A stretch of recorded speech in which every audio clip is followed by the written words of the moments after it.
दूर दिल दिल हम तोरा तर शादी हमर प्लान सुन तोरा के बता दे। अरे कैसन प्लान बा हो बोल दो।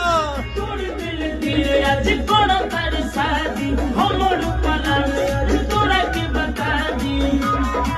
तोहर चौकार में सुनो तुम विवादी ना करो जबले लागी नाही नौकरी तबले शादी अरे जबले लागी नाही नौकरी तबले शादी ना करो।